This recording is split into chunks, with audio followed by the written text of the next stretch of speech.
자, 지난 시간에 이어서 오늘 도형 요소 측정이라고 하는 부분을 보도록 하겠습니다.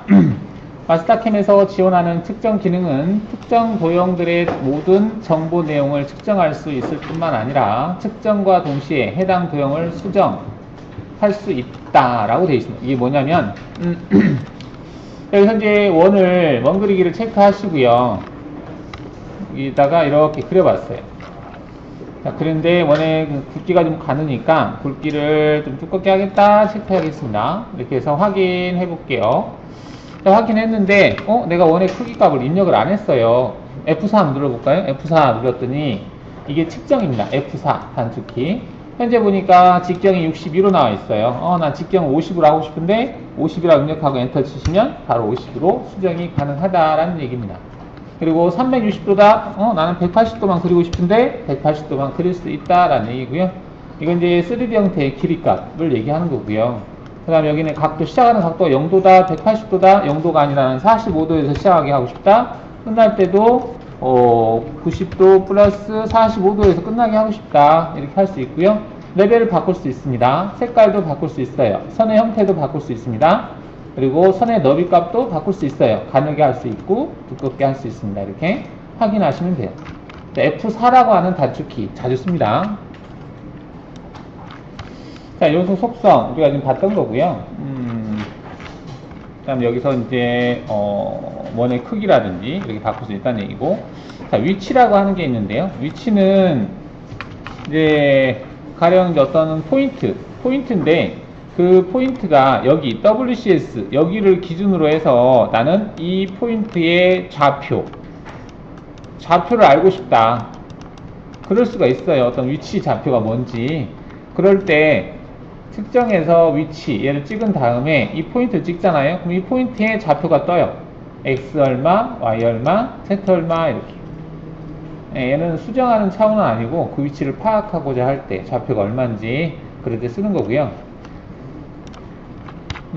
그 다음 거리라고 되어 있는데 이거는 이 포인트에서부터 이 포인트까지 그 거리를 알고 싶어요. 물론 스마트 치수에서 치수를 표시할 수도 있어요. 그렇게 하지 않고 측정해서 거리 입력한 다음에 포인트와 포인트를 찍으면 포인트와 포인트 간의 거리 값이 나옵니다. 지금 이게 이제 3D 거리하고 2D 거리가 있는데, 이건 뭐냐면은 이 대상이 평면에 그려져 있으니까 지금 2D나 3D가 같지만 경우에 따라서 이 대상이 Z값이 다른 형태를 취할 수도 있는 거죠. 그럴 때 같은 경우는 2D 거리하고 3D 거리가 차이가 나겠죠.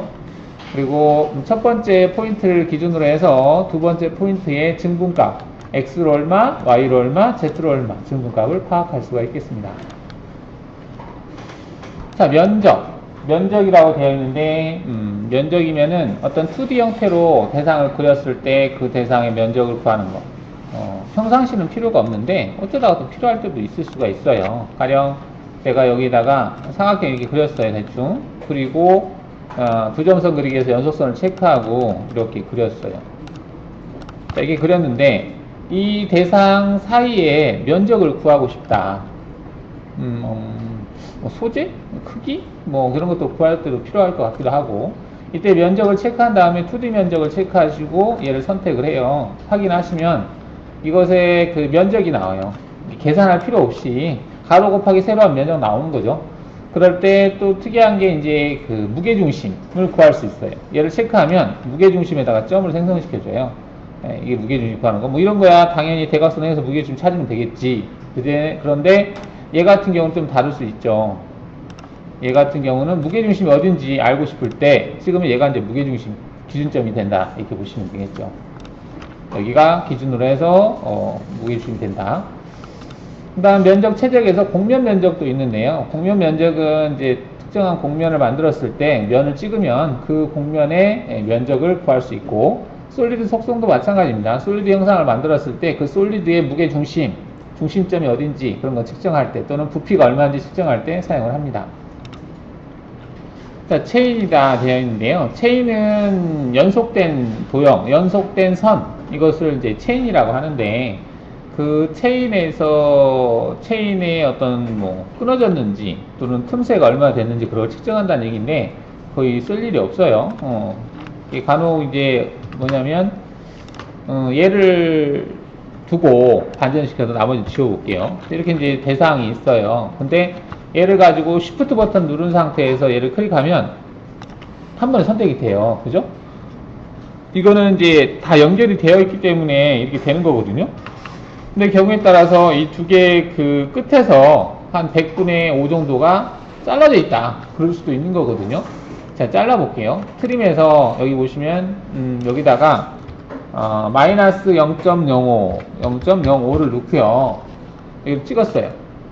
여기도 찍어볼까요? 여기도 찍었어요. 자, 이렇게 해놓은 상태에서, 눈으로 봤을 때 연결된 것 같아요. 그래서 Shift 버튼 누르고 클릭을 했어요. 안 가네? 클릭이 했는데, 이게 클릭을 했는데, 이게 연결됐으면 가야 되거든요. 근데 안 가요, 이게 안 가는 것은 뭔가가 여기 이런데 틈새가 이렇게 있다는 얘기거든요. 이렇게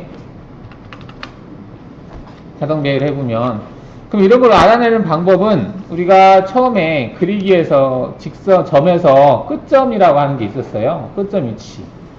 얘를 선택을 해보면 그 구분하기가 어렵네요. 이렇게 되어 있는데 지금 점의 개수가 화면에서 요소 개수 한번 볼까요? 화면에서 요소 개수 클릭해보면 점이 7개예요. 하나, 둘, 셋, 4개만 있어야 되는데 7개라는 얘기는 어딘가에 3개가 더 있다는 얘기. 3개가 더 있다는 얘기는 어딘가에 끝점이 서로 일치가 안 돼 있는 부분이 있다는 얘기거든요. 그 부분을 키보드 F1을 눌러서 한 번씩 확인해보는 거예요. 여기 있네요. Alt F1. 키보드 F1을 눌러서 여기도 있네요. Alt F1. 키보드 F1을 눌러서 여기도 있네요. 이렇게 확인해 볼 수 있죠. Alt F1 눌러서. 그리고 점들은 다시 그 QM 점으로 다 지우면 돼요. 지워주시고요. 키로 굴려주시면 되겠죠. 자, 이렇게 이럴 때는 트림 기능으로 두 요소로 한 번씩 솎아내면 돼요. 여기가 문제였었잖아요. 여기 찍고 찍고, 여기 찍고 찍고, 여기 찍고 찍고 하면 단도리가 되죠. 그리고 나서 Shift 버튼 눌러서 클릭을 했을 때 이렇게 한 번에 잡혀야 되는 거지. 한 번에 이렇게 잡혀야만 이 경로가 생성이 되거든요. 자, 체인이라고 되어 있는데, 일단은 그러면 체인으로, 자, 측정해서 체인 기능으로요, 얘를 찍어 볼게요. 찍었어요. 확인해 보겠습니다. 자, 그럼 여기서 이제 뭐라고 나오냐면, 체인에서 오버랩된 부분이 있느냐, 그걸 찾겠다. 그 다음에, 방향 전환이라고 되어 있는데, 뭐, 각도라고 되어 있네요. 특별하게 뭐, 문제될 건 없는 것 같고, 길이가 작은 도형 요소가 있느냐, 화면 표시하겠다. 뭐 그런 내용이고요. 아주 미세한 쪼가리들이 연결되어 있을 경우에 그 부분을 찾겠다. 그런 내용인데, 뭐 거의 쓰지 않습니다. 자, 지금 보시면 체인 수는 하나고, 요소 수는 4개가 있고, 그 다음 오버랩된 부분은 없고, 방향 전환이 뭐 갑자기 되는 건 없고, 작은 요소도 없다. 이렇게 되어 있어요. 이게 이제 체인 기능을 살펴봤고요. 자, 측정해서 윤곽이라고 되어 있는데, 차라리 윤곽이 더 필요할 수도 있어요. 윤곽을 체크하시고 얘를 찍으면 체인하고 비슷한데, 얘는 뭐냐면, 지금 보시면 이제 2D와 3D가 있는데, 얘는 지금 2D 형태를 취하고 있는 거고요. 모서리에서의 공구, 아남, 샤프 전체가 있는데, 이거는 얘를 옵셋을 해서 그 대상의 그 거리값을 측정할 수 있어요. 그리고 이제 옵셋 방향이 있는데, 좌측이냐 우측이냐, 그 옵셋 거리 0으로 되어 있는데, 이게 0으로 되어 있는 상태에서는 이 직선의 그 속성이 그대로 뜹니다. 그리고 거리값이 이렇게 됐다라고 떠요. 이 선이, 전체적인 선의 거리가 이렇게 됐다는 얘기거든요. 자, 그런데 만약에 얘를 내가 10파이짜리 공구를 가지고 작업을 하겠다. 10파이라고 하면은, 자, 이런 10파이짜리 공구가 여기를 쭉 지나가면서 여기 쭉 돌면서 윤곽을 가공을 하겠다 했을 때 총 가공 거리를 내가 알고 싶다. 가공 시간을 계산할 때요. 그럴 수도 있겠죠. 그럴 때는 여기 측정해서 윤곽이라는 기능으로 체크를 하시고요. 지금 얘가 10이라 그러면은 5만큼 옵셋이 된 상태에서 그 경로가 그려지는 거잖아요. 그럼 여기서 옵셋 거리를 5라고 주는 거예요. 그리고 좌측이다. 지름의 좌측이죠. 그리고 확인을 누르면, 자, 이렇게 거리가 나오는데, 자, 이 거리값이 204.744 이렇게 나오네요. 아까하고는 틀리죠. 아까는 그 선을 그대로 따라갔는데, 지금은 이 선을 5만큼 옵셋한 형태에서 나온 거거든요. 204라고 나왔잖아요. 그럼 그게 어떻게 해서 그걸 계산했냐면 윤곽 옵셋이라는 기능을 이용을 해서 얘를 5만큼 옵셋을 했어요. 이렇게 옵셋을 하는데 이때 이 모서리 부위를 아남으로 할 건지 샤프로 할 건지 전체로 할 건지가 되어 있는데, 샤프로 하게 되면 135도를 경계로 해서 이 모서리를 라운드로 처리할 건지 각지게 할 건지 그거거든요. 근데 일반적으로 라운드로 처리합니다. 그래서 그냥 샤프로 체크하시면 되는데, 이렇게 옵셋한 형태의 거리값하고 같아요. 이 상태에서 확인하시고 얘를 다시 측정해서 윤곽으로 측정할 때 이걸 아남으로 옵셋을 하지 않고 측정하잖아요. 그때 아까 그 거리하고 같아요. 204.744. 그러니까 이거는 그 시간을 계산할 때, 여러분 가공 시간을 뭐 산출할 때 필요할 수 있어요. 이 가공 시간을 산출할 때 공구가 얘를 따라가는 게 아니라 여기에서 옵셋한 형태로 갈 때 이 대상의 거리값으로 피드값, 이성 속도가 있고 그 다음에 거리값이 있으면 거리값 나누기 이성 속도 하게 되면 분이 떨어지는 거잖아요. 몇 분이 걸리는지. 그걸로 해서 이제 단가 계산한다든지 그거 할 때 사용을 합니다. 자, 각도라고 되어 있는데요. 각도. 말 그대로 각도예요. 지금 가령 제가 여기다가 선을 이렇게 그려놨어요. 이렇게 그려놨는데 이 선의 각도를 알고 싶어요. 물론 스마트 칠수에서 두 개 찍으면 돼요.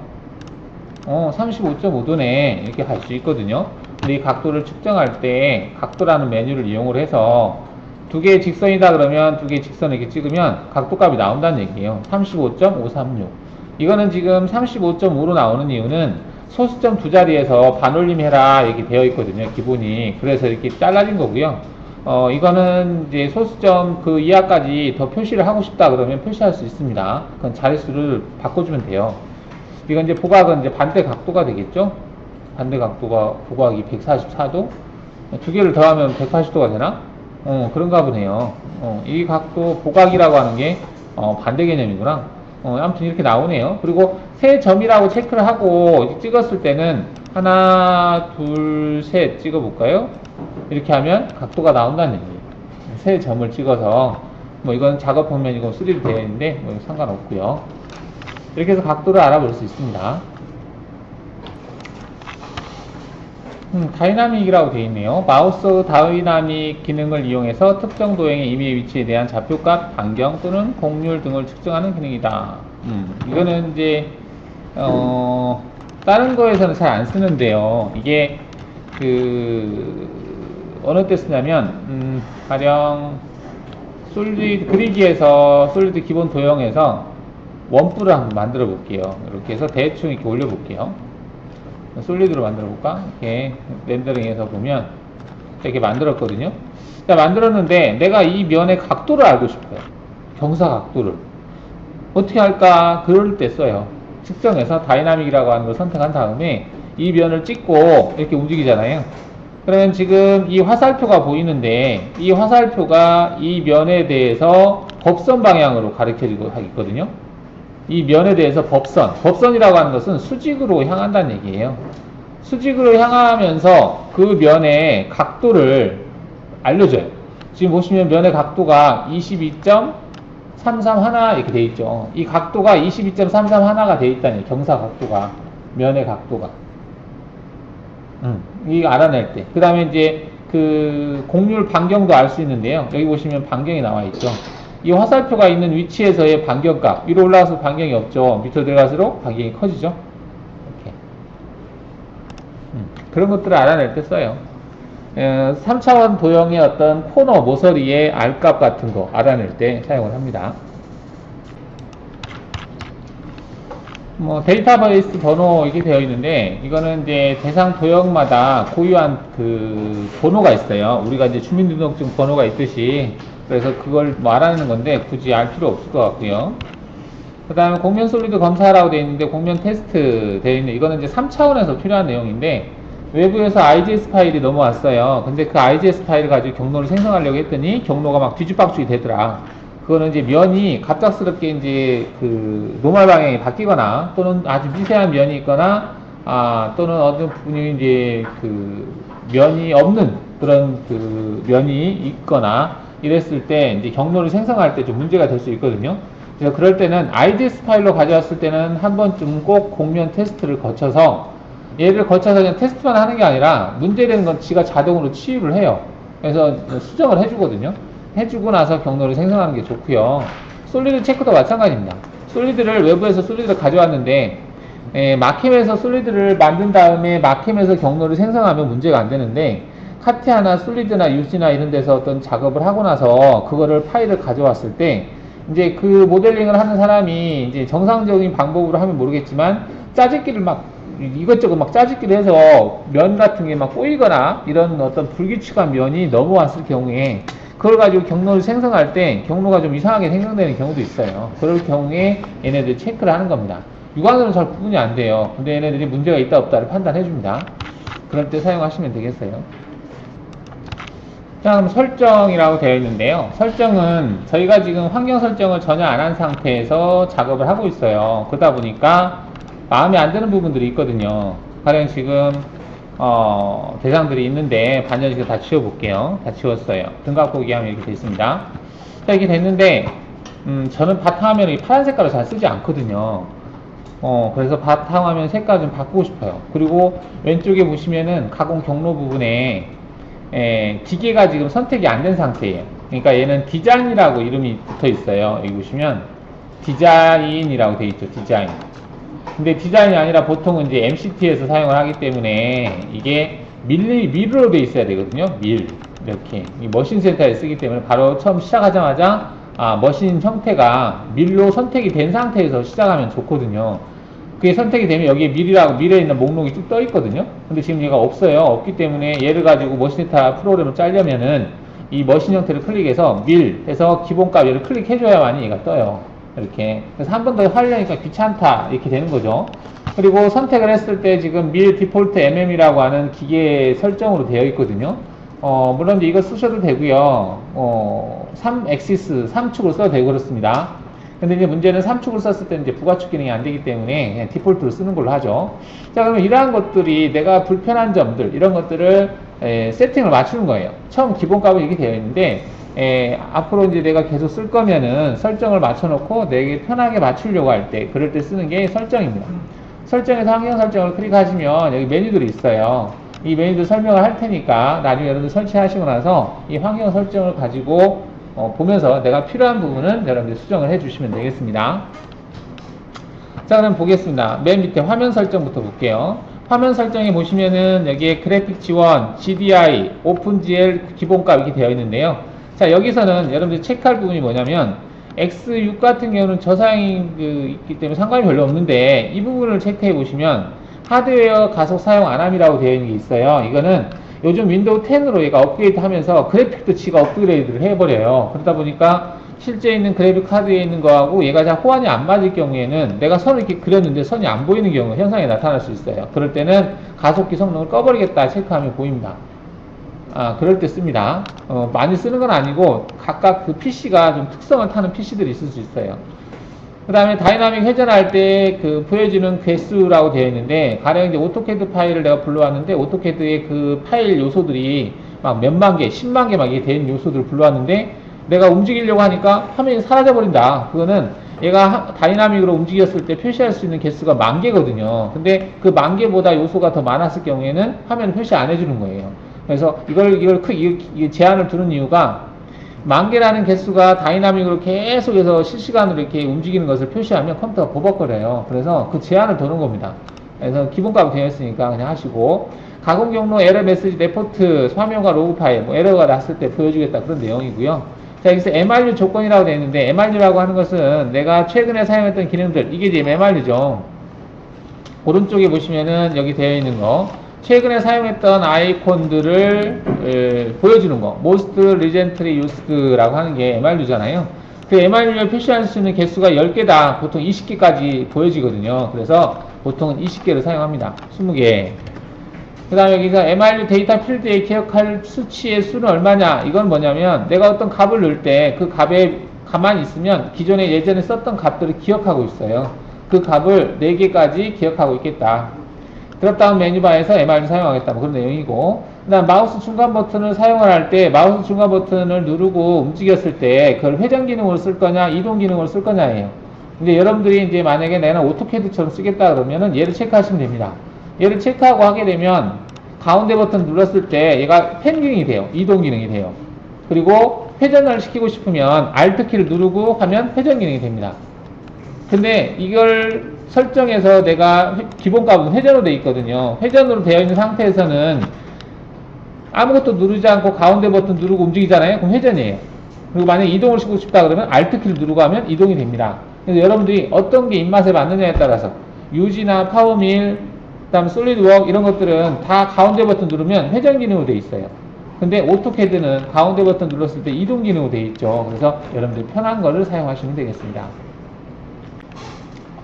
자, 설정에서 환경 설정에서 다시 한번 보면 이제 이걸 봤고요.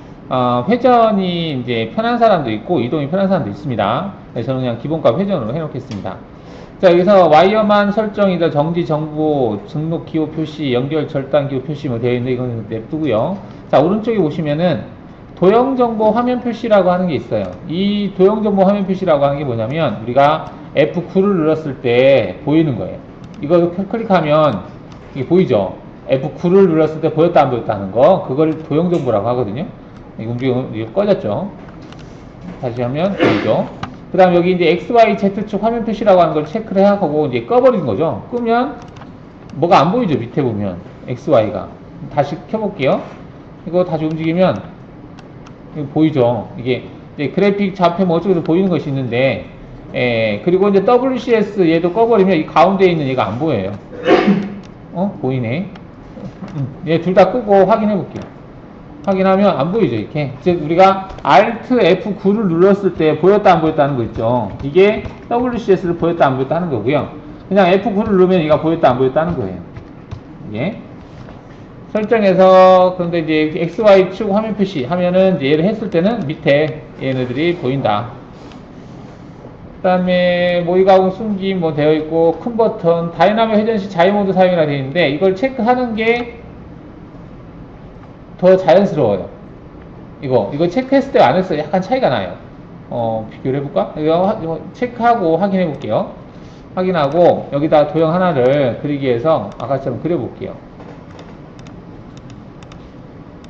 자, 이렇게 그려졌는데 제가 그 가운데 버튼 누르고 이렇게 움직였어요. 회전을 하고 있죠. 이렇게 회전을 하고 있는 상태. 이건 이렇게 이게 오른쪽으로 가면 오른쪽, 왼쪽으로 가면 왼쪽 이렇게 하잖아요. 이거하고 설정해서 환경 설정에서 얘를 체크를 안 했을 때하고 보면 제가 가운데 오른쪽으로 하면 반대로 움직여요. 느끼나 모르겠네. 이게 좀 차이가 있거든요, 여러분들이. 그래서 보통 이게 저는 편하더라고요. 이게 뭐 화면에서 설정해서 나는 이게 좀 편해요. 그래서 이걸 쓰는데 여러분들 편할 대로 하세요. 일단은 지금 여기가 이제 화면에 대한 속성이에요. 그 다음 위에 보면 이제 포스트라고 되어 있는데, 포스트는 뭐, 우선 뭐 건들 건 없을 것 같고, 그냥 놔두시고요. 파일 변환. 파일 변환에서는 여러분들 봐야 될 게, 오토캐드 버전을 어디까지 읽을 수 있느냐. 여기 보시면은, 2007에서 2009라고 되어 있잖아요. 이 부분 한번 클릭해 볼게요. 얘는, 이 위에 보시면은, 2010에서 2012라고 하는 게 나와요. 이게는 뭘 얘기하냐면 얘가 읽어드릴 수 있는 최대 버전이 2012 버전이라는 얘기예요. 2012 버전 이상이 되면 얘가 불러오지 못해요. 2015나 2016이나 2017로 작업한 오토캐드 파일은 못 열어요. 그럼 어떻게 해야 돼? 오토캐드에서 버전을 낮춰서 저장하셔야 돼요. 그러면 얘가 열 수가 있습니다. 그래서 마캠도 얘 버전이 X6 버전은 얘가 2012년도에 만들어졌어요. 근데 요즘 나온 2019라고 하는 오토캐드 버전 또는 2020이라고 하는 오토캐드 버전은 오토캐드 최신 버전까지 다 열 수 있어요. 그러니까 오토캐드가 나왔을 때 얘가 나왔으면 읽을 수 있는데 오토캐드가 나오기도 전에 얘가 만들어졌으면 그 형태를 모르니까 얘가 읽지를 못한다는 얘기예요. 참고하시고요. 뭐 나머지는 특별한 건 없고요.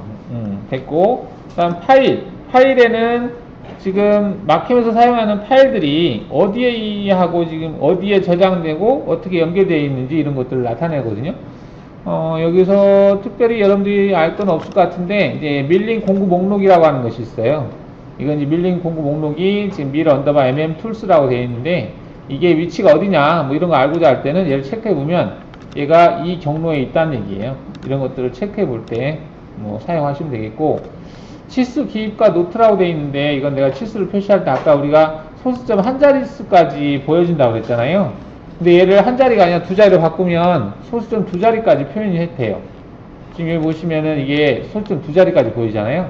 얘를 2로 하면 세 자리에서 반올리면서 표시합니다. 얘를 1로 하면 두 자리에서 반올리면서 표시해요. 이걸 세 자리 하면 네 자리에서 반올리면서 표시하고요. 그걸 얘기하는 거고요. 그 다음에 이거는 배율은 1대1로 돼 있어야 되겠죠. 어쩌다 이걸 2로 돼 있으면 두 배로 치수가 나옵니다.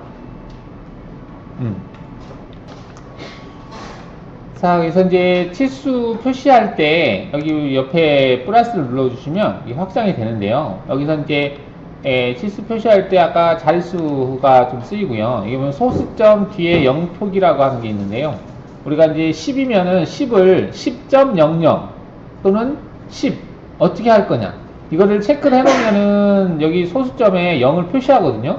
근데 얘를 꺼버리면 0을 표시하지 않아요. 점 다음에 그 소수점에서 0을 생략할 건지 말 건지 보는 거고요. 그 다음에 여기 이제 치수기입 텍스트라고 되어 있는데, 이게 문자에 치수기입을 할 때 문자의 크기를 여기서 설정하거든요. 일반적으로 이제 오토캐드 뭐 기능사 시험인가 자격증 시험을 쓸 때 보통 3.3인가 3.4인가 막 그렇게 쓸 거예요.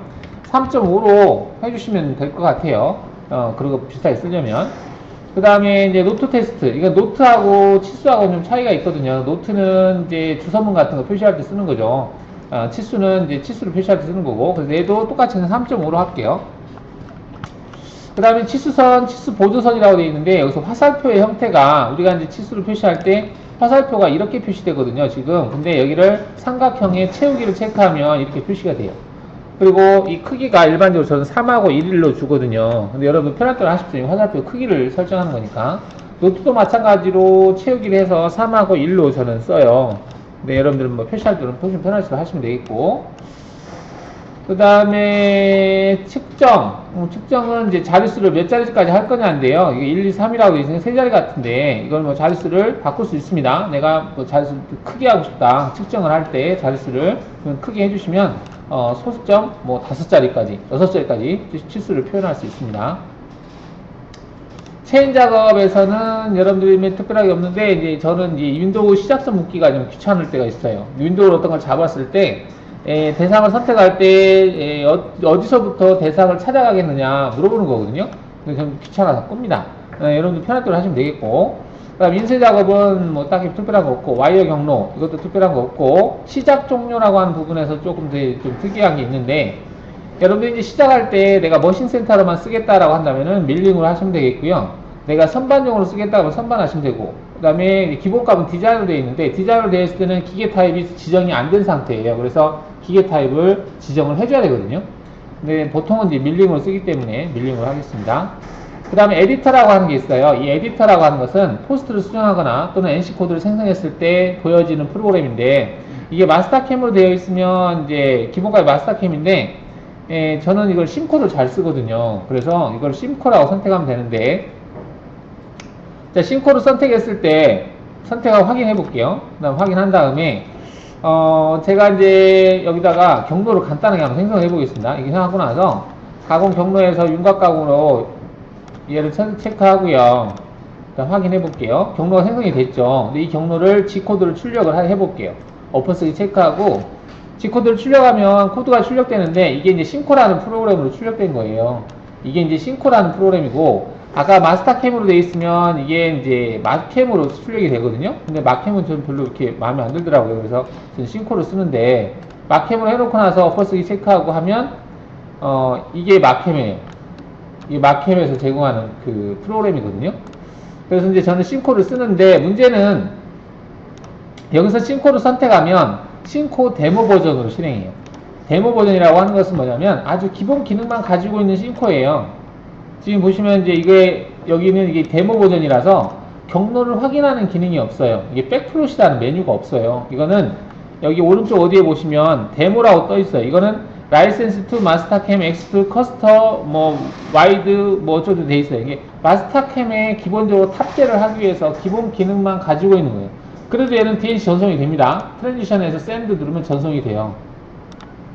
DNC 전송용으로도 충분히 사용할 수 있거든요. 근데 문제는 얘가 심코가 풀 버전이 많이 사용이 돼요. 풀 버전이라고 하는 것은 좀 틀리거든요.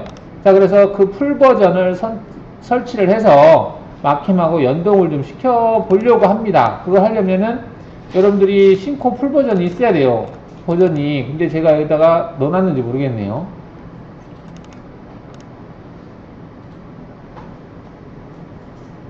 아직 안 넣는 것 같네요.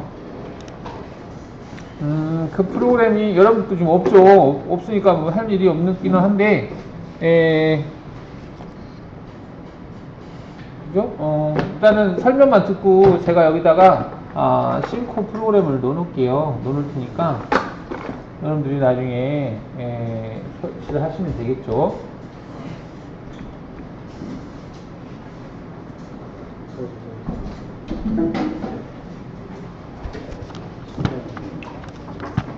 윈투고에는 기본적으로 다 깔려 있습니다. 설정이 다 되어 있고. 근데 이제 여러분들이 새로 설치했을 때는 그 심코라는 프로그램이 저는 그게 편해요. 이제 프로그램 편집할 때도 편하고 DNC 전송할 수도 있고 자체 내에 간단한 캠 기능도 가지고 있어서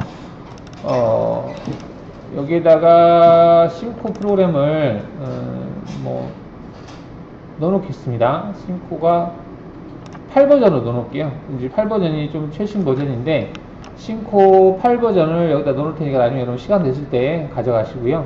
자, 그러면 심코하고 어떻게 연동시키는지 설명 좀 드리겠습니다. 꼭 이거 물어보시는 분들이 계세요.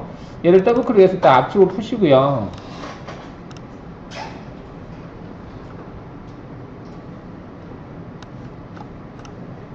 앞쪽을 푼 다음에 여기 설치 파일이 있어요. 얘로 그냥 설치하시면 됩니다.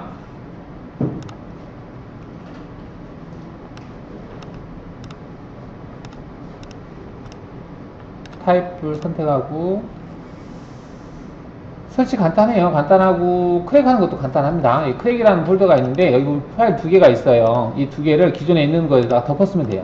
이거를 복사를 해서 복사한 다음에 C 드라이브에 심코라는 폴더가 생기거든요. 여기 파일 버전 있잖아요. 여기다 오른쪽 마우스 클릭해서 붙여넣기 하시면 됩니다. 그러면 이제 크랙이 다 된 거거든요. 자, 이렇게 해놓고 이제 심코를 실행하면 돼요. 아까 데모 버전하고 어떻게 틀린지, 화면이 틀린지를 보면 이건 이제 풀 버전에서 깔린 거거든요. 풀 버전은 이렇게 생겼어요. 여기 이제 글로벌 셋업에 들어가서 한글로 해주시면 됩니다. 영어를 한글로 해주시고 다시 실행을 하시면 돼요. 한글 버전으로 됐고, 자, 얘는 어떤 특징이 있냐면 마캠에서 제가 얘를 출력할 때는 이제 데모 버전을 보세요. 데모 버전은 이렇게 생겼어요. 풀 버전으로 연동이 돼버렸네요. 제가 아까 연동을 시켰나? 연동을 안 시켰는데 지가 자동으로 연동이 돼버렸네요. 그러면 그냥 해도 상관없습니다. 환경 설정에서 지금 심코라고 되어 있는데 얘가 설치하면서 지금 연동이 됐는데 혹시라도 연동이 안 됐을 경우에는 기타라고 하는 걸 선택해서 심코가 설치된 경로를 찾아가서 그 실행 파일을 선택해 주시면 돼요. 이거를 선택하고 열기를 누르면 얘가 심코가 아니라 심코 에디트로 되어 있죠. 그걸로 연결이 된 거예요. 이렇게 된 상태에서 얘를 코드를 출력하잖아요. 출력하면 이게 뜨어요. 아까하고 좀 틀리죠? 기능도 많아요. 그리고 백플러스를 클릭해서 경로를 바로 확인해 볼 수 있습니다. 이렇게. 그래서 플레이 누르면 얘가 움직이는 것도 확인해 볼 수 있거든요. 한 블럭당 이렇게. 데모 버전은 이게 안 돼요. 이 백플러스라는 기능이. 그래서 이것 때문에 좀 하는데, 얘도 여기서 공구 설정도 할 수 있고, 솔리드 소재 설정도 할 수 있고, 그래서 가공 내 형상을 확인해 볼 수 있습니다. 여러 가지 기능들이 좀 있어요. 그래서, 이렇게 나중에 여러분 시간 날 때 파일 가져다가 해 주시고요. 그 다음에 또 설정에서 보면은 시작 종료 됐고, 여기 시뮬레이터 됐고, 패스, 스핀 됐고, 쉐이드 됐고, 솔리드, 특별한 거는 없고요. 색상에서 보시면 지금 오토 하이라이트 색깔이 지금 하얀색으로 되어 있잖아요. 이게 뭐냐면 내가 어떤 도형에다가 마우스를 갖다 대잖아요. 그럼 하얀 색깔로 바뀌죠. 이게 오토 하이라이트 색깔이에요. 나는 이거를 뭐 빨간 색깔로 하고 싶다. 그러면 빨간 색깔로 바꾸면 돼요. 설정에서 색깔에서 오토 하이라이트라는 빨간 색깔로 하겠다 체크하잖아요. 그럼 갖다 대면 빨간 색으로 바뀌어요. 보이나? 이렇게 빨간색으로 바뀌죠. 편한 대로 바꾸시면 되겠고요. 근데 하얀 색깔이 저는 나올 것 같아요. 그래서 원래대로 돌리겠습니다. 그 다음에 가공 경로 쭉 됐는데 바탕화면 색깔을 좀 바꾸고 싶어요. 바탕화면 나는 검정 색깔로 바꾸고 싶다. 바탕화면 여기 있어요. 여기 그래픽 배경 화면 색깔, 얘를 검정 색깔로 바꾸시면 됩니다. 바꾸시고 확인하시면 검정 색깔로 바뀌어요. 일반적으로 저는 검정 색깔을 잘 쓰거든요. 하이라이트는 하얀 색깔을 쓰고, 그 다음에 또 설정에서 또 뭐가 있나 보면은 이게 지금 하이라이트고요. 이때 클릭을 했을 때 색깔, 이게 선택 색깔이에요. 이 선택 색깔이 노란색이 기본인데 나는 이 선택 색깔을 뭐 다른 걸로 바꾸고 싶다. 그거는 여기에서 보면 쭉 내리다 보면 선택 색깔이라고 하는 게 있어요. 여기 선택 색깔 노란 색깔로 되어 있잖아요. 난 이거를 뭐 갈색으로 하겠다 해놓고 확인한 다음에 하게 되면 ES 버튼 누르면 선택 취소죠. 선택하면 선택했을 때 갈색으로 바뀌는 거죠. 근데 좀 이상하다, 그죠? 그래서 원하는 대로 해서 사용하시면 되겠습니다. 색깔에 대한 항목도 여기 있어요. 자, 그 다음에 여기 보면은 이동 결과물의 색깔을 바꾸겠다라고 하는 부분 체크되어 있는데 저는 이거 잘 안 씁니다. 이거를 체크해 놓으면 여러분들이 어떤 대상을 평행이동이나 이동을 시켰을 때, 얘를 내가 평행이동을 시켰어요. X로 평행이동을 시키면 이동한 결과물 색깔하고 대상 색깔이 바뀌죠. 원래가 이 색깔 아니었는데. 그래서 이게 색상 복귀를 해서 원래대로 돌려놨었잖아요. 근데 아까 이 설정에서 내가 그 부분을 체크를 꺼버리잖아요. 끄고 나서 하게 되면 평행이동 어딨니? 평행이동을 시켜놓고 확인하잖아요. 그럼 그 색깔이 그대로 유지가 돼요. 이렇게. 그러니까 원래 색상 복귀를 하지 않아도 된다는 얘기죠. 그래서 저는 귀찮아서 전 저걸 끕니다. 뭐 그 밖에는 됐고요. 그 다음 레포트 됐고, 데이터도 됐고, 기본 머신은 밀 디폴트 MM으로 되어 있는데 그냥 기본으로 리콜 하겠습니다. 공차 설정 됐고, 경로 확인 됐고, 인터페이스 됐고, 가공 경로에서 여기에서 보면 지금 묶기라고 체크되어 있는 게 있어요. 이게 묶기로 체크되어 있는 상태에서는 내가 어떤 작업하면 이 NC 이름을 뭘로 할 건지 계속 물어봐요. 귀찮아요. 그래서 저 끄겠습니다. 그 다음에 가공 경로 부분에 가서는 여기 이송속도 고정이라고 하는 부분이 있는데, 고정이라고 하는 것을 체크해 놓은 상태에서는 내가 이송속도를 바꿔도 지가 잘 안 바뀌어요. 그래서 끄겠습니다. 그 다음 캐드 설정에서는 여기 그래픽 뷰하고 입체, 얘네들을 바꿨을 때 작업 표면을 바꾸겠다라고 하는 부분은 전 체크를 안 해요. 이걸 하게 되면 내가 작업하다가 평면을 실컷 잡아놨는데 등각보기 딱 하면 그 평면이 없어져 버려요. 이게 자동으로 평면으로 바뀌어버리거든요. 그래서 저는 이런 식으로 사용하는데 여러분들은 뭐 편한 대로 하시고, 그 다음 원호의 중심점을 점을 생성하겠다, 점을 표현해 주겠다라고 체크가 되어 있는데 이걸 표현해 주면 좀 정신이 없을 때가 있어요. 그래서 필요할 때는 하는데 저는 이걸 잘 끄고 사용을 합니다. 자, 이렇게 해서 확인해 주시고 저장 눌렀어요. 자, 그럼 설정이 된 거예요. 그럼 이렇게 사용했으면 내가 껐다가 다시 시작을 해도 아까 그 설정이 그대로 유지가 되어 있습니다. 그래서 가령 내가 원을 이렇게 그렸어요. 그리고 나서 치수를 표시할 때도 스마트 치수로 이렇게 치수 표시하잖아요. 표시하면 이게 이제 이렇게 뾰족하게 나오죠. 이런 식으로 솔수는 두 자리까지 나오고 이렇게 할 수 있어요. 자, 근데 여기서 원하고 치수하고 이게 갈색이네. 갈색 좀 별로 마음에 안 드는데. 원래 노란 색깔이었는데 제가 아까 선택 색깔을 갈색으로 바꿔놨는데요. 다시 노란 색깔로 바꾸겠습니다. 노란 색깔이 기본 색깔이라서 바꿨어요. 그러니까 선택은 노란 색깔 되는데, 근데 도형을 그릴 때 이 치수선들은 나는 일반 도형 색깔하고 좀 구분을 해서 빨간 색깔로 표현한다든지, 또는 뭐 약간 회색으로 표현한다든지, 그리고 굵기도 가늘게 표현한다든지 이렇게 했으면 좋겠다. 이런 경우도 있죠. 그럴 때는 설정에서 보시면 그 맨 위에 캐드 설정에서 이게 있어요. 도형 자동 저장 실행.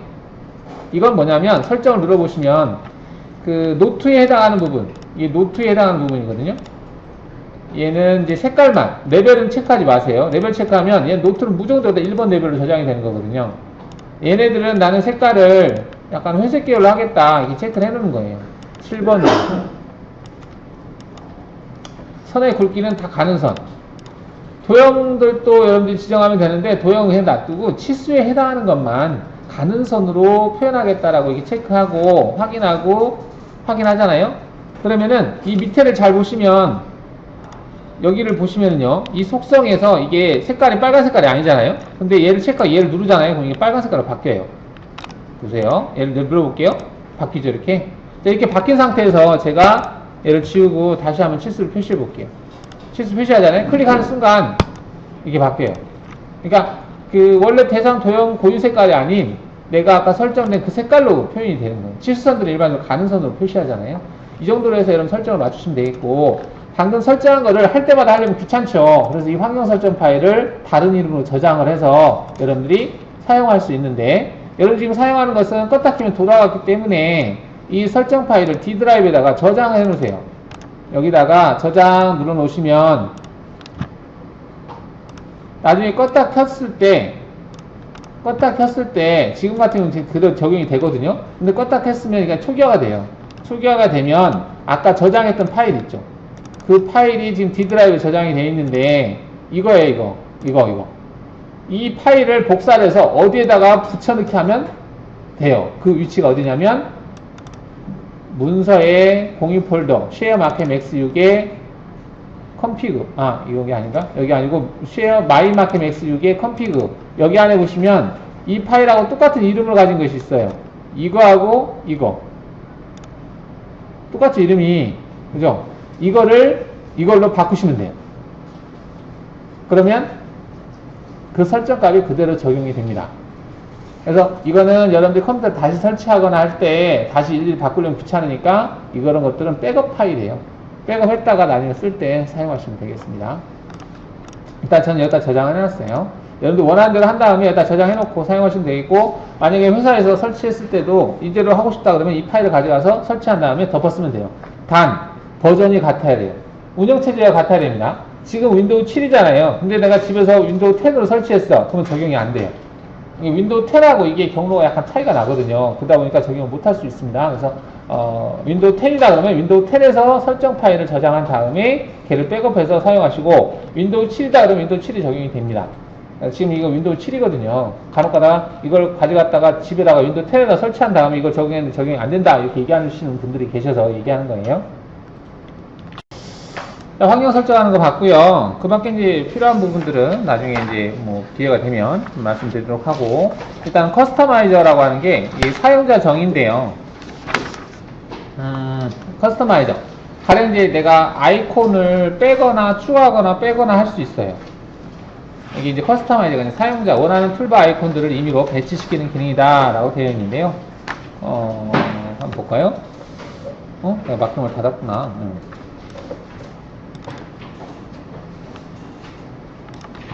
자, 지금 현재 아이콘들이 보이고 있는데, 가령 이제 설정에서 사용자 정의라고 하는 거, 얘를 클릭을 하시면은 이렇게 창이 뜹니다. 이게 이제 커스터마이저가 사용자거든요. 현재 이제 화면에 보이는 아이콘들이 있는데, 나는 여기에 있는 이 아이콘을 나는 안 쓰고 싶지 않다. 그러면 얘를 끌어다가 이 작업 화면에다 놓으시면 없어져요. 이게 이제 뺄 때, 이걸 드래그해서 이렇게 바탕화면 화면에다 작업창에다 놓으면 없어집니다. 이렇게. 굳이 필요 없는 아이콘들이 있을 수도 있잖아요. 갖다 놓으면 빠져요. 그러면 내가 추가하고 싶으면 어떻게 하느냐. 여기서 추가하고 싶은 아이콘을 선택을 해요. 가령 내가 WCS를 클릭해볼까? 이건 좀 그럴까? 설정, 뷰, 도움말, 이동 해보겠습니다. 여기서 롤이라고 하는 기능이 이거죠. 투영 이동이고, 롤이 어디 있을 텐데, 이동. 잘 안 보이네요. 템플릿. 이건가? 이동 롤이라고 되어 있네. 내가 얘를 이렇게 갖다가 여기다 놓으시면 이게 추가가 돼요.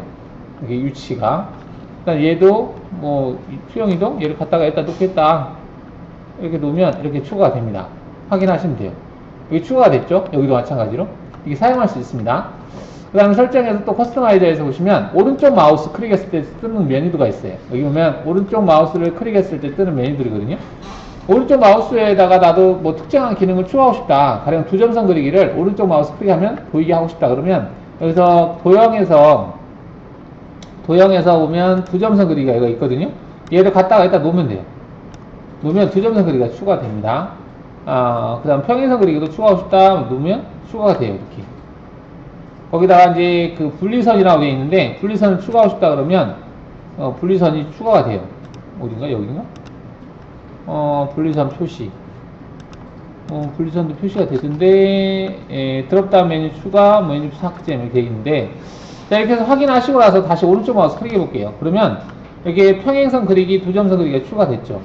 이게 이제 분리선이, 이거 분리선을 얘기하는 건데, 이게 이제 추가시킨다, 이렇게 되는 건데, 다시 설정해서 한번 사용자 정의에 들어가 볼까요? 오른쪽 마우스 클릭해서, 여기를 분리하고 싶다. 이렇게 누르면, 이 분리 표시기가 여기 추가되거든요. 그러면 오른쪽 마우스 클릭하면, 이렇게 분리가 되는 거죠, 이렇게. 그래서 오른쪽 마우스의 기능 또는 이 툴바 아이콘들, 이런 것들을 내가 바꿀 수 있고요. 이 상태에서 닫았어요. 닫아서 다시 실행하잖아요. 그러면 아까 그 상태로 그대로 돼요.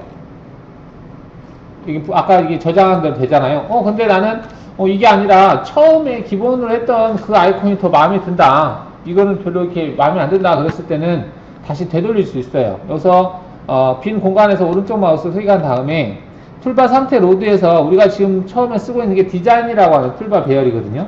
얘를 체크하면 원래 그 배열로 바뀌어요. 다시 돌아갑니다. 안 돌아갔나? 이거는 뭐 그대로 옮기는 그대로네요. 기존에 있는 거에다 얘가 추가되는 것 같게 되네요. 이게 디자인 누르면, 원래 있는 상태로 돌아가거든요. 그래서 내가 얘를 끌어다가 잘못 삭제를 했어요. 이렇게 해서 삭제를 했을 때, 내가 다시 원래 있던 그 툴바 형태로 돌리고 싶으면, 오른쪽 마우스 클릭해서 툴바 상태 로드에서 디자인 누르면 다시 원래대로 배열이 된다. 이렇게 참고하시면 돼요. 특별히 추가하고 싶으면은 여기서 이제 2D 툴패스, 3D 툴패스, 뭐 5축 툴패스, 툴바 이런 형태를 선택해서 그때그때 바꿀 수 있어요. 근데 기본적으로는 디자인으로 뭐 보통 많이 쓰죠.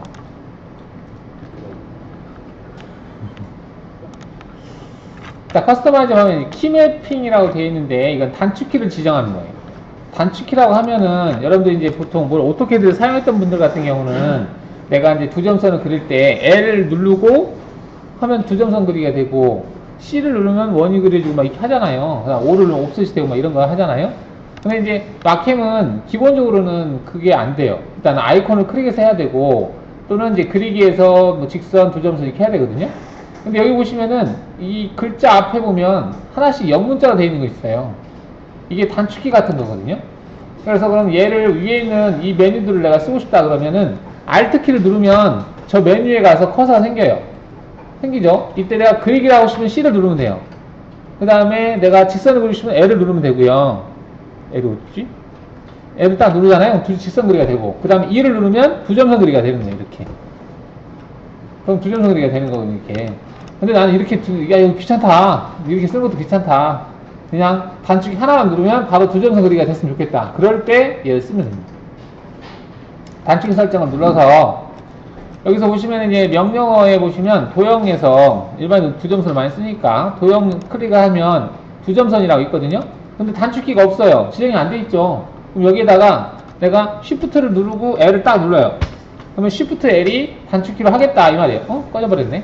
여기다 Shift L을 다시 누르고 나서 여기 지정을 누르잖아요. 그러면 얘가 지정이 돼요. 뭐야? Shift L 키를 매핑하려 합니다. 단일한 알파벳 문자를 조합해야 합니다. 또는 Shift를 사용한 조합은 사용할 수 없습니다. 다시 Shift는 못 쓰나 보다.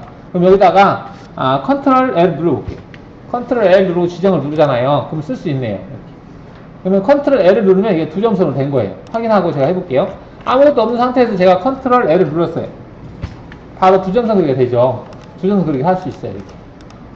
난 Ctrl 키도 안 누르고 싶은데 이렇게도 할 수도 있겠죠. 그럴 때는 여기 설정에서 보시면은 그 단축키 설정에 보면 얘가 열기가 있어요. 열기. 이게 마스터캠이라고 하는 이 이름으로 어딘가에 저장되어 있거든요. 얘를 열기 눌러볼게요. 그러면 이게 config라고 하는 환경 설정에 마스터캠이라고 하는 KMP라고 하는 키맥으로 저장되어 있는 거거든요. 그럼 이 파일을 열어요. 심코로. 파일에서 외부 파일 열기 누른 다음에 그 설정에서 config에 들어가서 마이마캠에 컨피그 들어가서 아까 키맵이라고 하는 마스터캠 키맵 이거 있었잖아요. 얘를 열기를 누릅니다. 그러면 이렇게 단축키가 쭉 떠요. 근데 방금 만든 거 이거 내가 방금 만든 거 이렇게 컨트롤 L 여기서 컨트롤 지워버려요. 컨트롤 지우면 L이 단축키 하나로 된 거예요. 이렇게 해서 저장한 다음에 다시 마캠에서 설정해서 키맵을 들어가서 아까 걔를 열기를 눌러요. 얘를 변한 걸로 불러오겠다는 얘기거든요. 불러오고 나서 제가 여기에서 도형에서 아까 부정선 부분을 체크하잖아요. L로 돼 있죠. 하나로만. 이 L 하나로만 단축이 된 거예요. 그러면 여기서 컨트롤이나 쉬프트 안 누르고 그냥 이 상태에서 L을 딱 누르잖아요. 그럼 부정선 그리기가 돼요. 이렇게 되죠. ES 버튼 누르면 취소. 단 주의할 점이 있어요. 왜냐면 제가 L 딱 누르잖아요. 그럼 부정선 그리기가 되는데 이 리본바 안에서도 단축키가 있어요. 얘가 단축키가 L하고 똑같거든요. 그러니까 둘이 잘못하면 막 짬뽕 될 수 있어요. 그러니까 기본적으로 리본바에 있는 그 단축키가 L, A, 그 다음에 V, 그 다음에 H, 뭐 T 이런 단축키도 있어요. M 이렇게. 여기에 있는 단축키들을 지금 현재 여기서 L을 누른다고 해서 두점선이 되는 건 아니에요. ES 버튼 눌러서 리본바가 완전히 해제된 상태에서 L을 눌러야 돼요. ES 버튼을 자주 눌러서 해제를 시킨 다음에 L 누르시면 이게 단축키가 두점선 됩니다. 내가 원로 그리기를 C로 만들고 싶다 그러면 이것도 만드시면 돼요. 한번 만들어 보죠. 여기 있는 단축키 설정에 들어가서 먼저 지금 도형을 선택한 다음에 원을 체크해서 중심점 얘를 컨트롤 C 눌러볼게요. 지정을 눌렀어요. 이거는 복사 기능으로 쓰고 있네요. 쓰고 있는 거 못 써요. Alt C 눌러볼게요. 지정해볼까요? 이것도 쓰고 있네요. 그러면 컨트롤 Alt C 지정 눌러볼게요. 그럼 지정되네요. 그죠? 이렇게 해서 확인한 다음에 아까 싱코에서 다시 얘를 열어요. 지금 보면 컨트롤 Alt C라고 되어 있잖아요. 이 두 개 다 지워버리는 거예요. 다 지우고 단순히 C만 해놓고 저장 누르고 나서 여기서 다시 불러와요. 단축키에서 다시 열기를 눌러서 얘를 연 다음에 자 그럼 이 상태에서 제가 C를 눌러볼게요. ES 버튼 눌러서 아무것도 없는 상태에서 키보드 C를 누르는 순간 원호 그리기가 되죠. 이렇게. ES 버튼 누르고 빠져나가면 되겠죠. 필요하시면 만들어 쓰는데 이게 만들어 쓰시는 분들이 계세요. 그리고 이것도 백업 대상입니다. 백업 대상이라는 얘기는 아까 제가 이 마캠이라고 하는 이 이 파일을 백업을 했다가 나중에 여기다 덮어 써버리면 내가 설정했던 그 단축키를 그대로 또 쓸 수 있어요. 자, 아까 얘기했던 이제 툴바가 디자인 어쩌고 돼 있었는데 그 툴바도 상태를 새로 만들 수 있다는 얘기고요. 새로 저장할 수 있다는 얘기인데 여기서 오른쪽 마우스 클릭해 보면 이제 툴바 상태 로드라고 해서 기존에 만들어져 있는 툴바 상태를 로드할 수 있고요. 이 툴바 상태를 클릭하시면 그 현재 이제 화면에 보이는 이것들을 내가 추가하고 뺄 수 있어요. 얘를 클릭하면 뭐가 추가가 돼요. 이렇게 툴바 상태를 추가를 시킬 수 있거든요. 그래서 그 그룹으로 해서 이렇게 추가를 시켜 놓을 수 있고요. 자, 이거를 내가 이름을 정할 수 있습니다. 이걸 만약에 SSS 이름으로 해서 저장을 딱 눌러놓잖아요. 그러면 SSS라고 하는 그 툴바 상태로 저장이 되거든요. 그럼 이렇게 했다가 내가 만약에 다시 이제 디자인을 쓰고 싶다 그러면 툴바 상태 로드에서 디자인을 선택하면 디자인을 바뀌어요. 다시 바뀌었죠. 그럼 다시 아까 SS라고 하는 저장된 거를 다 클릭하면 다시 그렇게 바뀝니다. 툴바 상태를 내가 원하는 대로 많이 쓰는 것들을 유지로 해서 배열을 해서 그걸 쓸 수 있다라는 얘기죠. 갖다 놓고 갖다 놨다 이렇게 쭉 놓고 얘를 이제 쓰는 거죠. 빈칸에서 해야 되는데 이렇게 해서 오른쪽 마우스 클릭해서 툴바 상태 로드 디자인 눌렀다가 다시 여기서 툴바 상태 로드 해가지고 SS 선택하면 다시 불러진다. 근데 얘가 정렬이 안 된 상태에서 불러지네. 이걸 한 다음에 저장을 눌러야 되겠다. 툴바 상태 로드에서 툴바 상태에서 얘를 그 SS로 해놨는데 얘를 저장 눌러야 되겠다. 저장 눌렀나? 이렇게 일단은 이런 식으로 해놓고 SSD로 저장하겠다 체크하고 다시 디자인으로 바꿔볼게요. 툴벨 상태를 디자인으로 바꿨다가 다시 SSD로 바꿔보면 아까 바뀐 소리 들어오죠. 이렇게 저장을 눌러주면 내가 원하는 형태로 해놓고 저장을 눌러주면 걔가 이제 저장이 돼서 불러진다. 이것도 이제 툴바 상태도 같이 저장을 해서 사용할 수 있다는 얘기죠. 그 다음 사용자 응용 프로그램이라고 되어 있는데, 사용자 응용 프로그램은 이제 커스터마이저가 사용자거든요.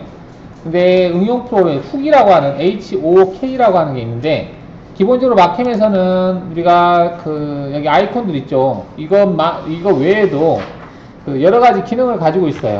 근데 이제 많이 쓰지 않기 때문에 외부로는 나와 있지 않은 그런 기능들이 있는데, 그게 이제 파인드 오버랩이라고 하는 기능이 그런 거예요.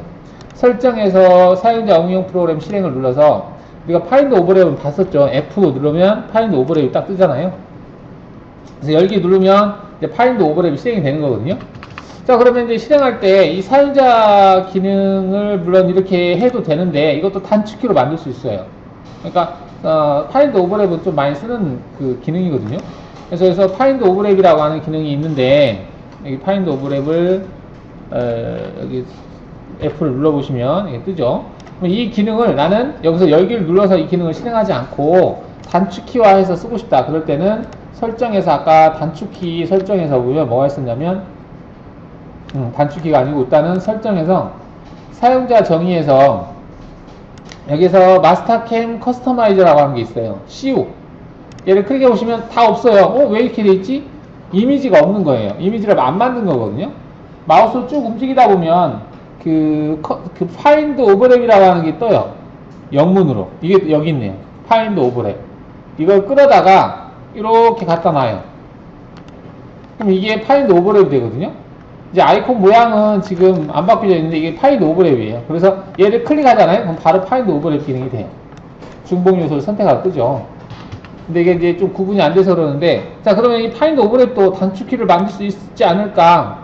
한번 볼까요? 단축키 설정에 들어가서 여기에서 파인드 CU기라고 하는 기능을 선택을 해서 파인드 오버랩 이 근처에 있었던 것 같은데, 네, 이거죠. 얘를 선택을 하시고 여기에다가 컨트롤 알트 F라고 해볼까요? 지정해 보겠습니다. 그러면 컨트롤 알트 F가 됐죠. 파인드 오버랩은 F라고 하는 것이 뭐 쓸지 모르겠는데, 이렇게 해놓고 확인한 다음에 이것도 F로 바꿔놓으면 F를 누르는 순간 파인드 오버랩 기능으로 사용을 할 수가 있습니다.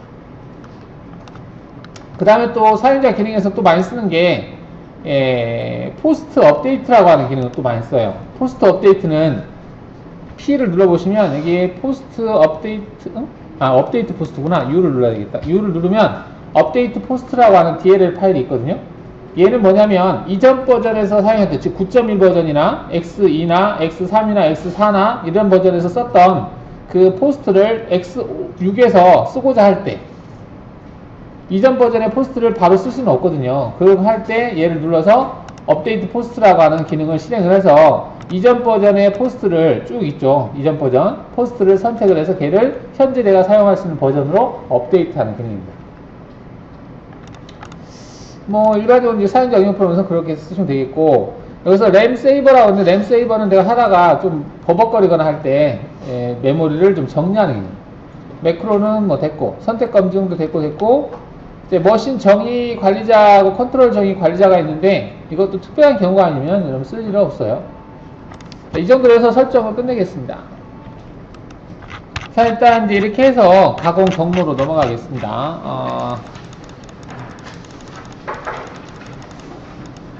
화면에 뭐가 있긴 한데요. 뭐가 있긴 하네. 화면 부분 봐야 되겠구나. 화면에 잠깐 좀 보겠습니다. 이게 히든 기능이라고 있는데, 히든 다 여러분 썼던 기능인데 다 알고 있는 기능이죠.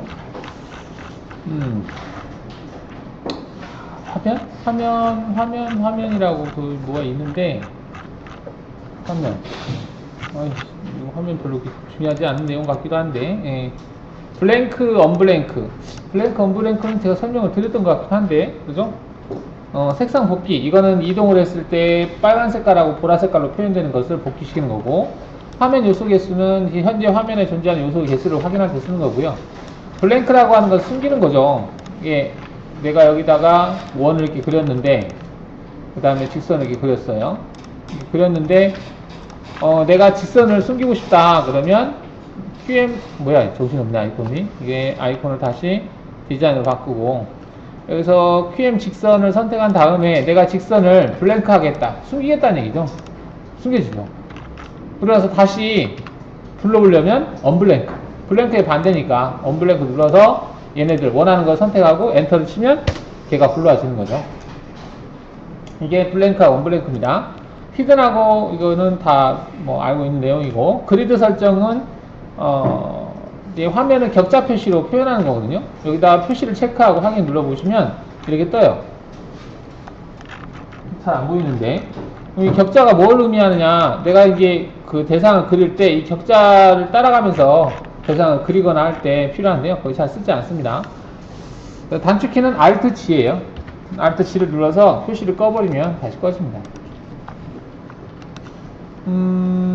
쉐이딩 설정은 이제 렌더링 했을 때 설정이고요. 화면 표시 리스트 재생성, 그 다음에 컴바인 뷰, 도형 속성, 자동 도형 감지, 이런 것들, 클립보드 복사, 뭐 특별한 거 없습니다. 그 다음에 이제 파일이라고 하는 메뉴가 있는 것 같은데, 파일은 여기 있는 것 중에서 여러분들이 이제 파일 연결이라고 하는 게 있는데요. 파일 연결은 외부에 있는 파일을 내가 현재 작업하고 있는 그 화면에다가 추가하고자 할 때. 그러니까 가령 이제 얘를 제가 바탕화면에 저장을 해볼게요. 저장 바탕화면에다 눌렀어요. 저장했어요. 그러고 나서 새로 이제 마킹을 내가 실행을 해서 작업을 하다가 전에 했던 저 파일이 내가 필요해요. 이렇게만 작업을 했어요. 경로도 생성하고 했는데, 전에 했던 도면이 좀 필요한데, 그럼 다시 여기를 닫고 그 도면 넘어가서 하면 현재 내가 작업했던 게 다 없어져 버리거든요.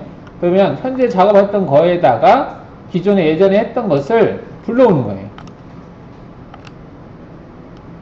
여기 있잖아요. 얘를 클릭해서 확인 누르잖아요. 그러면 이 파일이 그대로 들어와요. 이렇게. 그래서 확인해 놓고 얘를 사용해서 어떤 작업을 할 수 있는 거지. 이걸 연결이라고 하고요.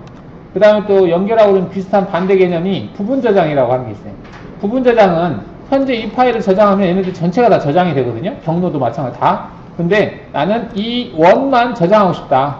그럴 때는 부분 저장을 눌러요. 그래서 대상을 선택하고 엔터를 치잖아요. 그러면 어떤 이름으로 저장할래 물어보거든요. 여기다가 내가 이름을 주고 저장을 누르잖아요. 그러면 아까 동그라미로 했던 거 있죠. 얘만 저장돼요. 얘를 더블 클릭해보면 이 얘기는 무슨 얘기냐면 현재 마스터캠이 실행되고 있는데 또 다른 마스터캠을 실행할래 물어보는 거예요. 그냥 확인 누르면 얘 하는 건 똑같아요. 그럼 얘가 아까 부분 저장한 거잖아. 얘는 부분 저장한 거고, 그 다음에 아까 또 있던 거 있죠. 얘는 원래 있던 거. 원래 있던 거에서 이것만 저장해서 따로 만든 거예요, 이게. 이게 부분 저장이에요. 마킹은 창 이렇게 여러 개 띄워놓고 작업해도 돼요. 그 대신에 컴퓨터가 좀 버벅거리게 하겠죠. 그 외에는 특별히 없을 것 같아요. 이렇게 해서 대상 마치고 이제 가공 조건 들어가겠습니다.